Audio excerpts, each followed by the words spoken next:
Hello दोस्तों, मेरा नाम है एके और आपका मेरे चैनल में स्वागत है। आज मैं एक्सप्लेन करने वाला हूँ along with the gods the two worlds movie को। ये एक कोरियन मूवी है। इस मूवी में हम जान पाते हैं कि मरने के बाद हमारे साथ क्या क्या होता है। दोस्तों, अगर आपने मेरे चैनल को सब्सक्राइब नहीं किया है तो प्लीज सब्सक्राइब कर लीजिए और बेल आइकन को भी दबा दीजिए। चलिए शुरू करते हैं।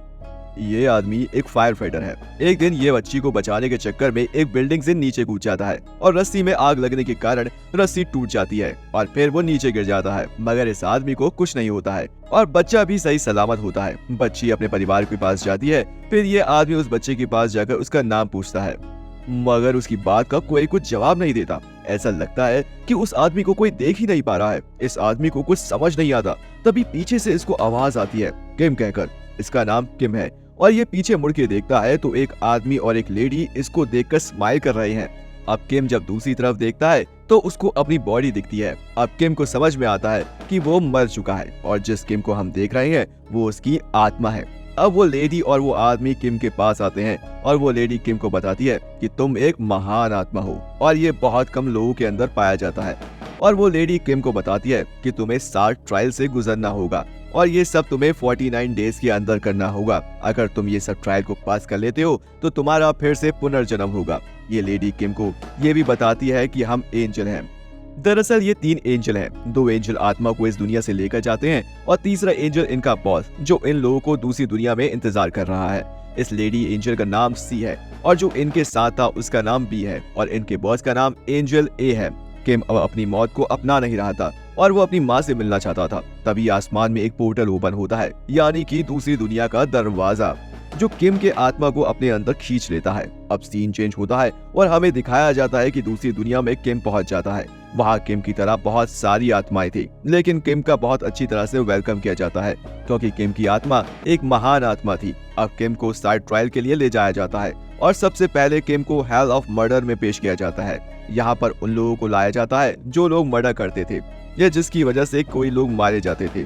किम जब नीचे देखता है तो वो देखता है कि नीचे अग्नि लावा है, जिस लावा में हजारों आत्माओं को सजा दी जा रही थी। इसके बाद किम को गॉड ऑफ मर्डर के सामने पेश किया जाता है। गॉड ऑफ मर्डर के नीचे बैठे 2 एम्प्लॉय में से एक एम्प्लॉय बोलता है, आज से कई साल पहले एक बिल्डिंग में आग लग गई थी जहाँ पर किम का एक साथी फंस गया था। वो चाहता तो उसकी जान बचा सकता था, लेकिन उसने अपनी सेफ्टी को पहले देखा।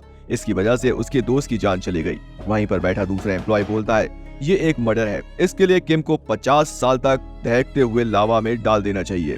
यहाँ पर गार्जियन एंजल ABC होते हैं और angel a god of murder से बोलता है, आपको इस बात में नजर डालनी होगी उस रात असल में हुआ क्या था। दरअसल किम का साथी एक पत्थर के नीचे फंस गया था और जब किम उस पत्थर को उठाने की कोशिश कर रहा था तभी अंदर से एक आवाज आई और उसके साथी ने किम से कहा, जाओ पहले तुम उस इंसान की जान बचाओ क्योंकि इस पत्थर को तुम नहीं उठा पाओगे। किम फिर उस इंसान को बचाकर वहां से ले जाता है।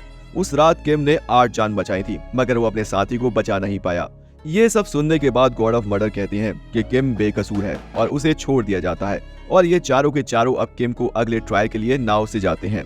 अब किम का अगला ट्रायल था गॉड ऑफ इंडोलेंस के आगे, जहाँ पर उन लोगों का ट्रायल होता है जो बहुत ही ज्यादा आलसी होते हैं, जो अपना काम अच्छे से नहीं करते थे। अब किम उन एंजल से पूछता है, तुम मेरी मदद क्यों कर रहे हो। एंजल किम को बताते हैं कि किंग यामुरा ने उनसे वादा किया है, अगर वो लोग 49 आत्मा का पुनर्जन्म करवा दें तो वो लोग भी दोबारा से पुनर्जन्म ले सकते हैं। वो लोग किम को बताते हैं कि हम लोगों ने 47 आत्माओं का पुनर्जन्म करवा दिया है और तुम 48 हो। हालांकि किम अब अर्थ पर जाना नहीं चाहता था, तो एंजल्स उसे कहते हैं ये फैसला तुम नहीं ले सकते। अब ये चारों के चारों गॉड ऑफ इंडोलेंस के पास पहुंच जाते हैं और यहाँ पर गॉड ऑफ इंडोलेंस को किम की जिंदगी के सारे काम दिखाए जाते हैं कि कैसे किम ने अपनी जान की परवाह न करके दूसरे लोगों की जान बचाई। ये देखकर गॉड ऑफ इंडोलेंस बहुत खुश होते हैं। वो किम से पूछती है कि ये सब काम तुमने कैसे किया। किम उनको जवाब देता है और बोलता है उसने ये काम पैसों के लिए किया है। ये सुनकर गॉड ऑफ इंडोलेंस बहुत नाराज हो जाती हैं और वो कहती हैं, लगता है पैसा ही तुम्हारा गॉड है। गॉड ऑफ इंडोलेंस किम को कहती हैं, इसके लिए तुम्हें सजा मिलेगी। किम पानी के ऊपर एक लकड़ी पर खड़ा होता है जो पीछे खिसकना शुरू हो जाती है और तभी किम नीचे देखता है जहाँ पर हजारों आत्माओं को सजा दी जा रही है और इससे पहले कि वो नीचे गिरता, एंजल ए और एंजल बी पानी में उतरकर उस लकड़ी को रोक लेते हैं। वो गॉड से कहते हैं कि किम ने अपनी पूरी जिंदगी में सिर्फ मेहनत की है, उसने कई सारे काम किए हैं और काम के बदले उसे पैसे मिल रहे थे, वो उस पैसों को अपने ऊपर नहीं खर्च करता था। वो अपनी बीमार माँ और अपने छोटे भाई को पढ़ाने के लिए उसे पैसे चाहिए थे। ये सब सुनकर गॉड ऑफ इंडोलेंस कहती है ये किम अपने लिए पैसे नहीं चाहता था, वो अपनी माँ और भाई के लिए चाहता था, इसलिए उसे माफ किया जाता है। और किम ने अपना दूसरा ट्रायल भी पास कर लिया। अब ये लोग तीसरे ट्रायल के लिए निकल पड़ते हैं और ये ट्रायल था हेल ऑफ डेसिट। यहाँ पर ऐसे लोगों को सजा दी जाती थी जो लोग दूसरे लोगों के साथ धोखा करते हैं। अब ये सब जब रास्ते में होते हैं तो इन पर बहुत सारी आत्माएं अटैक कर देती हैं। ये देखकर तीनों एंजल्स बहुत ज्यादा हैरान हो जाते हैं क्योंकि ऐसा कभी नहीं हुआ है। एंजल ए बोलता है अर्थ पर किम के भाई या माँ को बुरी तरीके से मर्डर हुआ है और उनकी आत्मा अब बदला लेना चाहती है, इसलिए हमारे ऊपर इन आत्माओं को अटैक हुआ है और अगर हमने किम को 7 ट्रायल पार करवाना है तो मुझे अर्थ पर जाना होगा। अब गार्जियन एंजल ए पृथ्वी में चले जाते हैं और यहाँ पर एंजल बी और सी किम को लेकर अगले ट्रायल तक पहुँचते हैं। यहाँ पर किम पर आरोप लगता है कि किम ने जो अपने साथी की जान नहीं बचा पाया था, उसकी बेटी के साथ पिता के मौत का सच छुपाया और उसकी बेटी को उसका पिता बनकर खत लिखा करता था। जब उसकी बेटी को पता चला तो वो बहुत दुखी हुई और साथ ही उसने अपनी मॉम को भी झूठ बोला था कि उसकी शादी हो चुकी है और उसका एक बेटा है। दरअसल किम 15 साल पहले घर छोड़कर चला गया था और वो 15 साल से अपने घर नहीं गया। यहाँ पर किम से इन दोनों झूठ की वजह पूछी जाती है पर वो कोई जवाब नहीं दे पाता है और तभी उसके पूरे शरीर को बेलों से जकड़ लिया जाता है। उसकी जुबान अब कटने ही वाली होती है तो तब एंजल सी कहती है मैं कुछ कहना चाहती हूँ। वो कहती है माना कि किम ने झूठे लेटर लिखे मगर उसमें उसका कोई फायदा नहीं था। दरअसल वो नहीं चाहता था कि उसके साथी की बेटी को पता चले कि उसके पिता की मौत हो चुकी है क्योंकि उस वक्त वो छोटी थी। वो इस बात को सुनकर कहीं सदमे में ना चले जाए, इसलिए किम ने ये किया और साथ ही किम ने अपनी मॉम को झूठे खत लिखे क्योंकि उसकी मॉम बीमार थी और जब उसकी मॉम ने सुना कि किम की शादी हो गई है और उसका एक बेटा है तो ये सुनकर उसकी मॉम जल्दी ही ठीक हो गई। किम ने अपनी मॉम की तबीयत के लिए झूठ बोला था। ये सब सुनने के बाद उसके ऊपर जितने भी आरोप होते हैं वो सब खारिज हो जाते हैं। अब ये तीनों यहाँ से अगले ट्रायल के लिए बढ़ जाते हैं। वहीं धरती पर हमें एंजल ए को दिखाया जाता है और यहाँ पर आकर एंजल ए को पता चलता है कि यहाँ पर किम की माँ की नहीं किम के छोटे भाई की मौत हुई है। इसके बाद एंजल ए किम के घर में जाते हैं और वहाँ से एक आत्मा को निकलते हुए देखते हैं और उससे पूछते हैं बताओ तुम्हारी मौत कहाँ और कैसे हुई, लेकिन वो आत्मा वहाँ से भाग जाती है। एंजल ए उसका पीछा करते हैं लेकिन वो आत्मा उसके हाथ नहीं आती। अब गार्डियन एंजल अपनी शक्तियों से अतीत के उस पल में जाता है जहाँ पर किम के भाई जिम की मौत हुई थी और वो देखता है वहाँ पर जिम और उसका एक दोस्त होता है जो जिम को उसकी भाई की मौत के लिए सहानुभूति देता है।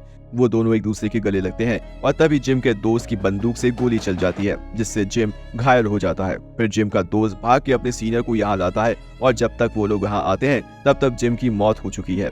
अब उनका सीनियर उसके ऊपर बहुत ज्यादा गुस्सा होता है मगर जब वो अपने प्रमोशन के बारे में सोचता है और जिम के दोस्त से कहता है तुमने ये जानबूझ के नहीं किया है, ये तुमसे गलती से हुआ है और जल्द ही हमें इसकी बॉडी को ठिकाने लगाना होगा। वो सीनियर सैनिक इसलिए ऐसा बोलता है क्योंकि अगले महीने उसका प्रमोशन हो रहा है। अगर उसके सीनियर को ये सब पता चल गया तो उसका प्रमोशन रुक जाएगा, इसलिए वो किम के भाई जिम की लाश को जंगल में एक जगह दफना देता है और उसका अंतिम संस्कार भी नहीं करता है। अगले दिन जिम के घर में मिलिट्री वाले आते हैं और जिम की माँ को कहते हैं कल रात को आपका बेटा जॉब छोड़कर भाग गया है, अगर आपको वो कांटेक्ट करता है तो हमें आप उसके बारे में बताना। वही एंजल ए जिम की आत्मा को ढूंढ रहा होता है। तभी एंजल को जिम की आत्मा मिल जाती है और वो उसकी आत्मा को अपनी शक्तियों से बिल्डिंग से बांध देता है और उससे कहता है तुम्हें मेरे साथ दूसरी दुनिया में जाना होगा और तुम अगर मेरे साथ दूसरी दुनिया में नहीं जाओगे तो तुम्हारे भाई को कभी भी माफी नहीं मिलेगी। तो जिम कहता है कि कौन सा भाई? वो भाई जो हमें 15 साल पहले छोड़कर चला गया था।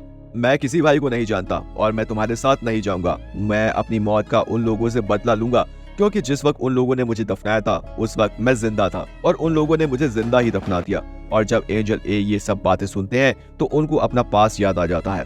अब एंजल ए उसको अपने साथ लेकर जाते हैं और उसे दिखाते हैं कि उसका दोस्त जिसकी वजह से जिम की मौत हुई है वो ड्रिंक करके जिम के घर आता है और वो जिम की मदर को एक मैप देता है और उस मैप में एक रेड कलर का निशान था। ये वो जगह थी जहाँ जिम को दफनाया गया था। अब जिम के दोस्त को बहुत पछतावा होता है जिम की मौत का, इसलिए वो सुसाइड करने की सोचता है और रस्सी से लटक जाता है। तभी जिम एंजल से कहता है तुम मेरे दोस्त को बचाओ और तुम जो कहोगे मैं वही करूंगा। और फिर एंजल ए उसकी रस्सी को काट के उसकी जान बचा लेता है। फिर दूसरी दुनिया में किम को दिखाया जाता है जिसका 4th और 5th ट्रायल बाकी था, पर यह ट्रायल किम को नहीं देना पड़ता है क्योंकि ये ट्रायल होता है किसी को धोखा देने या किसी के साथ बुरा करना।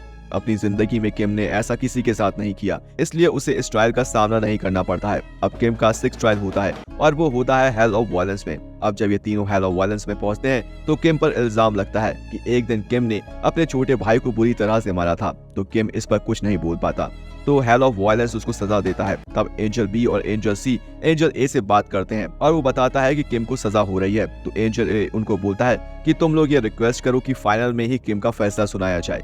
ये सुनकर गॉड ऑफ हेल हैरान हो जाते हैं, क्योंकि अगर किम को फाइनल स्टेज पर सजा हो गई तो किम के साथ एंजल एबीसी को भी सजा मिलेगी। अब यहाँ से ये दोनों किम को लेकर आखिरी ट्रायल की तरफ बढ़ जाते हैं और ये लोग एक रेगिस्तान से गुजरते हैं। तभी एंजल सी किम से पूछती है कि तुमने सच में अपने मदर को मारने की कोशिश की है। किम का जो आखिरी ट्रायल है वो 15 साल पहले किम ने अपनी मॉम को मारने की कोशिश की थी। तो किम बोलता है मैंने अपनी मॉम को मारने की कोशिश की थी क्योंकि उस वक्त हमारे पास खाने के लिए कोई पैसा नहीं था और मेरी माँ बहुत ज्यादा बीमार थी और मैं अपनी मॉम को तड़प तड़प के मरते हुए नहीं देख सकता था, इसलिए मैंने अपनी मॉम को मारने की कोशिश की थी। तब मेरा भाई वहाँ आकर मुझे रोक लेता है और मैंने इस बात पर उसको बहुत मारा। वो उस वक्त बहुत ज्यादा बीमार था और तब मैंने उन लोगों को देखा और मुझे बहुत ज्यादा गिल्ट फील हुई। मैंने अपना घर छोड़ दिया और मैंने सोचा अब मैं अपनी लाइफ अपने भाई और अपनी माँ के लिए जीऊंगा। भाई हमें दूसरी तरफ दिखाया जाता है कि एंजल ए उसी जगह आ जाते हैं जहाँ जिम को दफनाया गया था। वहाँ पर जिम अपनी मॉम को देखता है, उसकी मॉम उस मैप को लेकर वहाँ आई थी। जिम का सीनियर जब वो मैप देखता है तो बहुत ज्यादा डर जाता है और उसकी मॉम को धक्का देकर गिरा देता है। ये सब जब जिम देखता है तो वो वहाँ तूफान ले आता है और वो अपनी सीनियर को मारने वाला था। तभी एंजल ए उसको दिखाते हैं कि उसकी वजह से उसका भाई रेत में फंसता जा रहा है। फिर एंजल ए उस सीनियर को जिम से बचा लेते हैं। अब हमें दूसरी दुनिया में किम को दिखाया जाता है जो कि किंग यमुरा के सामने खड़ा था। किम अपनी आखिरी ट्रायल के लिए उनके सामने खड़ा था। अब वहाँ पर यह बोला जाता है कि तुमने अपनी मॉम को मारने की कोशिश की। तुम्हें लगा कि वो सो रही है, मगर वो उस वक्त जगी थी और मरने के लिए तैयार थी ताकि उसके बच्चे आराम से अपनी जिंदगी बिता सकें और उसका बोझ उनको ना उठाना पड़े। जब किम को ये बात पता चलती है तो उसे बहुत ज्यादा दुख होता है और वो किंग यमुरा से कहता है मुझे सजा दो, मैं सजा के लायक हूँ। अब किंग यमुरा जब किम को सजा सुनाने वाले होते हैं तो वहीं पर किम की माँ का रेत से तस्वीर बन जाती है और वो उनके ड्रीम में जाती है और वो उनके सपने में दिखता है। किम की मॉम किम से कहती है मैं तुमसे कभी भी नाराज नहीं थी, मैंने तुम्हें कब का माफ कर दिया है। ये सुनकर किंग यमुरा किम को कहते हैं तुम्हारी मॉम और भाई ने तुम्हें माफ कर दिया है तो तुम सजा के हकदार नहीं हो। किंग यमुरा किंग से कहते हैं तुम अब पुनर्जन्म ले सकते हो। यानी कि किम ने सातों ट्रायल पार कर लिए हैं। अब दूसरी तरफ पृथ्वी में हम जिम को देखते हैं और एंजल ए और एंजल बी जिम को महान आत्मा का कार्ड देते हैं, यानी कि जिम एक महान आत्मा है और अब ये लोग जिम को भी ट्रायल के लिए दूसरी दुनिया में ले जाते हैं। और दोस्तों यहीं पर मूवी एंड होती है और आशा करता हूँ कि आपको ये मूवी बहुत पसंद आएगी। तो अगर आपको मेरा एक्सप्लेनेशन अच्छा लगा हो तो प्लीज चैनल को सब्सक्राइब और वीडियो को लाइक करना मत भूलिएगा। Thank you so much.